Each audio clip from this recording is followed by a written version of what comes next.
Yo, what's going on, guys? PlayDuck back here with a YouTube video for y'all. And today we are actually going to be doing a cooking video. I actually pulled a recipe from Google and I'm going to be making some jalapeno dip. And I figured, you know, since it's been a month since I made a YouTube video, I'm going to show you guys this little cooking video and I hope you guys enjoy it. So here's what you're going to need if you want to make jalapeno dip as well. You're going to need some cheddar cheese, Parmesan cheese, cream cheese that's softened, jalapenos, and garlic powder, butter, and also you can have some garnishes like oregano.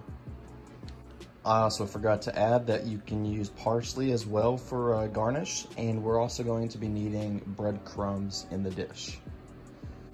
So anyway, you're gonna want to roast your jalapeno peppers before you get into the actual baking of the dip, because otherwise, whenever the cheese is all ooey and gooey, your jalapeno peppers are not going to be roasted, and they're still going to be really crunchy.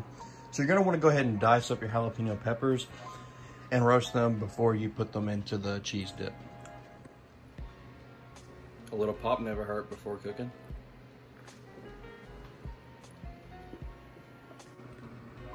All right, now that we diced the jalapenos, we're going to sit those in the oven around 300 degrees for about 5 minutes.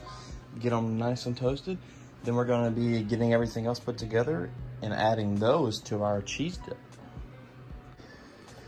I will warn y'all, if you don't have a cap to put over this when you are roasting your jalapenos, you're gonna get smoked out. And when you roasted jalapenos, it hurts your throat, your eyes, your nose. So just keep that in mind. Anyway, guys, I didn't show all the steps, but basically, I got the mixer over here and I threw in our garlic powder, our cheese, the cheddar cheese, and the Parmesan cheese.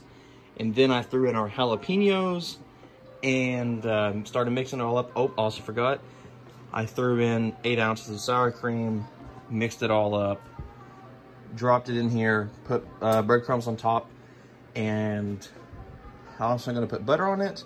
Now I'm gonna throw it in the oven for 10 to 20 minutes. We'll just see how it goes, and then I'll show you the final product when we get done with the baking. Here's the final product here. Give y'all a taste test in a minute.